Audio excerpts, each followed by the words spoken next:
আমাদের বিরোধী দলীয় নেতা এখন নেই। উনি কালকে বলেছেন উনাকে কেন এত কসলায়।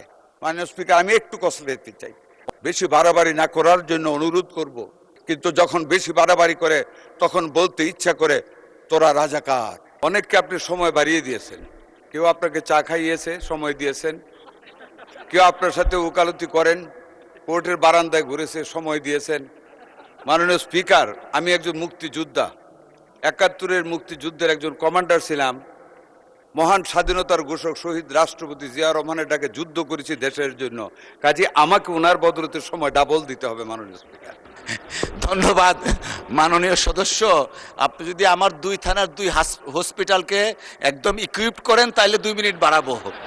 ওকে মাননীয় স্পিকার, করবেন তো ইকুইপ, I তাই give তো? you the commitment to do that. G, But আগে you শেষ take করেন। your preparation to allow me more time. মাননীয় স্পিকার, ফেসিবাদ ও ফেসিবাদের দূষরদের সকল ষড়যন্ত্রকে তুচ্ছ জ্ঞান করে অনুরাগের প্রাবল্যে দেশের প্রতি মমত্ববোধ এবং ভালোবাসার টানে আমাদের আজকে প্রধানমন্ত্রী, বাংলাদেশ জাতীয়তাবাদী দলের চেয়ারপারসন, শহীদ রাষ্ট্রপতি, স্বাধীনতার ঘোষক জিয়া রহমান এবং সাবেক প্রধানমন্ত্রী বেগম খালেদা জিয়ার সুযোগ্য সন্তান তারেক রহমান অনুরাগের প্রাবল্যে সকল বাধাকে তুচ্ছ জ্ঞান করে বাংলার জমিনে পা রেখেছিলেন 25/12/2025।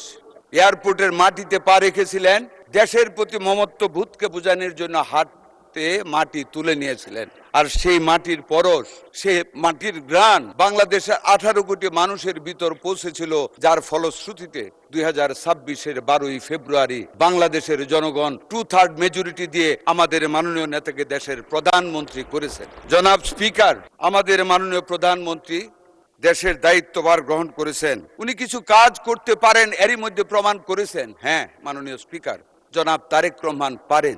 জনাব তারেক রহমান সারাদিন যতক্ষণ সংসদ চলে এই সংসদে বসে অন্যান্য সাধারণ সদস্যদের মতন আমাদের সাথে সংসদীয় কাজে অংশগ্রহণ করেন। হ্যাঁ, তিনি পারেন। তিনি হানা ভোটের সময় হাতে হাত তুলে ভোট দেন, যার উদাহরণ আমাদের সামনে আর নেই। 4 বার এমপি হয়েছি, এই সংসদে এসেছে, আগে দেখিনি। উনি হাত তুলে ভোট দেন। হ্যাঁ, তারেক রহমান পারেন। Yes he can. উনি ট্রাফিক সিগন্যালে থেমে থাকেন, প্রধানমন্ত্রীর অহংকার নিয়ে না মেনে চলে যান না একা একা। হ্যাঁ, তারেক রহমান সাহেব পারেন। কি পারেন মাননীয় স্পিকার?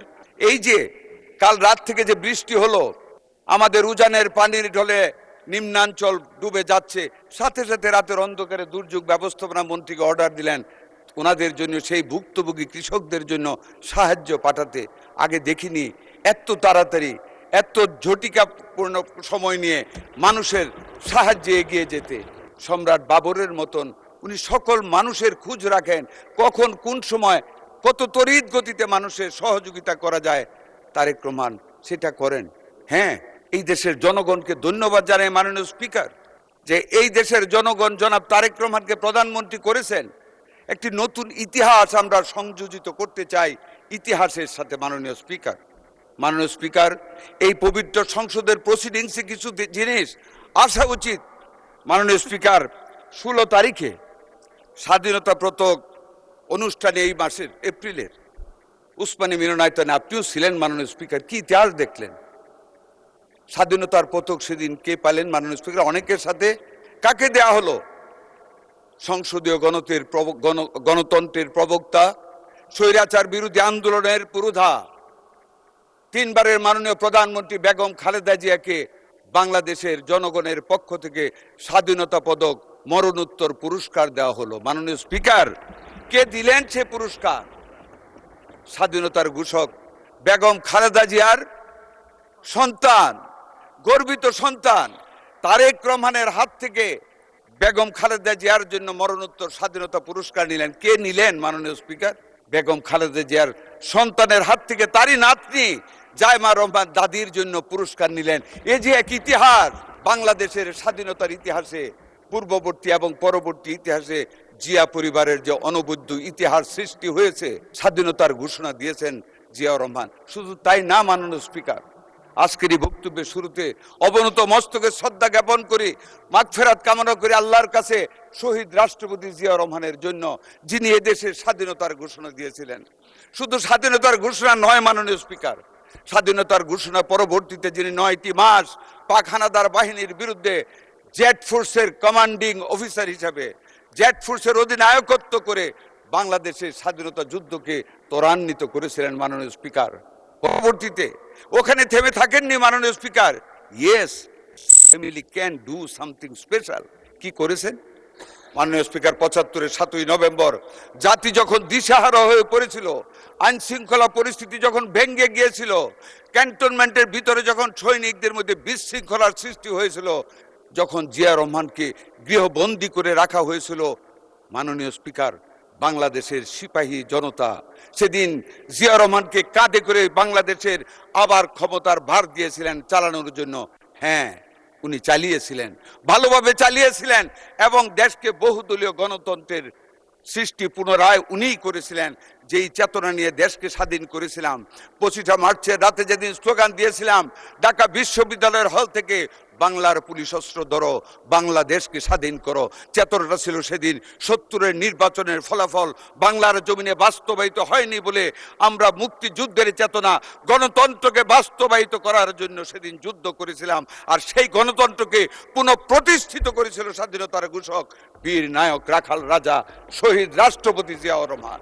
মাননীয় স্পিকার, এটা ইতিহাস জিয়া পরিবারের। জিয়া রহমান চলে গেলেন, বেগম খালেদা জিয়া স্বৈরাচারের বিরুদ্ধে যুদ্ধ করে 91 নির্বাচনে জনগণের ভালোবাসা নিয়ে ক্ষমতায় আসলেন। মাননীয় স্পিকার, আবার আসলো আরেকটি ইতিহাস, ফেসিবাদের জন্ম হলো।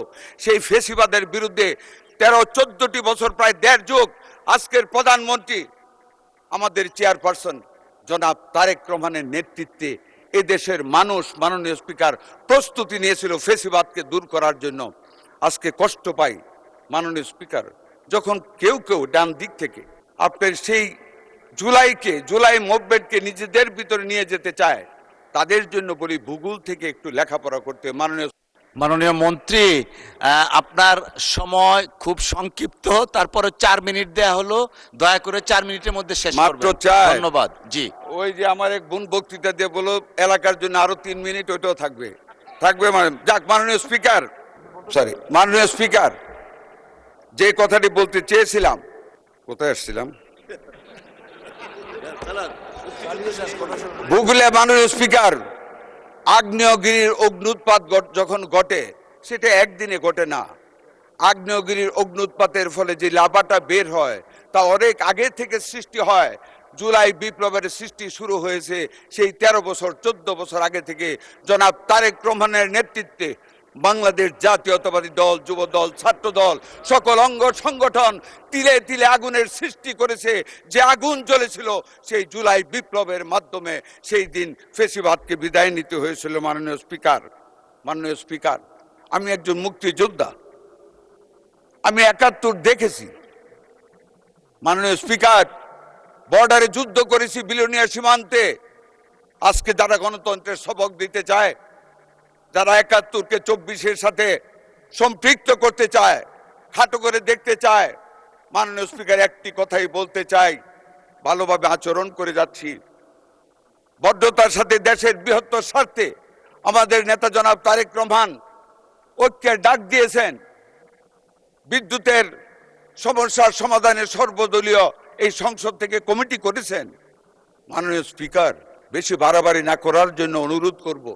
পাকিস্তানে গিয়েছিলাম 2004 সনে, জামাত ইসলামের একজন এমপি আমার সাথে গিয়েছিলেন সাফমা কনফারেন্সে। আমি মুক্তিযোদ্ধা জেনে পাকিস্তান অ্যাসেম্বলির একজন এমপি জামাত ইসলামের এমপির সাথে যে তুচ্ছ তাচ্ছিল্য আমাকে করেছিল, I can't forget that situation because I was A freedom fighter. কিন্তু তবু মাননীয় স্পিকার, দেশের অর্থনীতির বৃহত্তর স্বার্থে চুপ করে থাকি, কিছু বলি না। কিন্তু যখন বেশি বাড়াবাড়ি করে, তখন বলতে ইচ্ছা করে, তোরা রাজাকার, তোরা আল থামস, তোরা আল বদর।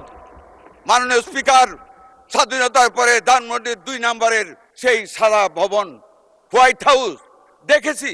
হল থেকে একটি নান রুটি নিয়ে যেতাম আমরা, ছাত্রদের দল, একটি হাত বাড়িয়ে দিত সেই দর্শিতা বোনেরা।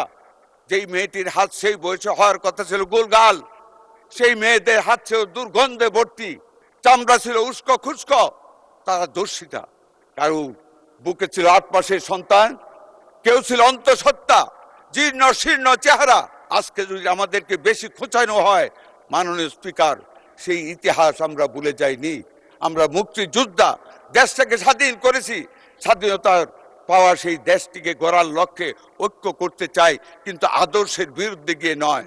আমাদের সমঝোতা এটা দেশের উন্নয়নের স্বার্থের সমঝোতা, আদর্শের সমঝোতা নয়। আমাদের বিরোধী দলীয় নেতা এখন নেই, উনি কালকে বলেছেন উনাকে কেন এত কসলায়। মাননীয় স্পিকার, আমি একটু কসলাতে চাই। উনি কয়েকদিন আগে শিশু পরিবারে গিয়েছিলেন, শিশু হাসপাতালে গিয়েছিলেন। তো উনি যখন গেলেন, আমি বদ্ধতা স্বরূপ, উনি বিরোধী দলীয় নেতা, ওনাকে বললাম, মাননীয় বিরোধী দলের নেতা আপনি তো গেলেন, আমাকে বললে তো আপনাকে রিসিভ করার ব্যবস্থা করতাম। কয় না না না, আপনার লোকজন ওইখানে মানুষ অনেক ইজ্জত করেছে। আমি কি জানলেন? খুবই ভালো ম্যানেজ করেছেন, রুগীরা বলেছে ভালো আছে, ট্রিটমেন্ট চলছে। আমি বলছি ধন্যবাদ।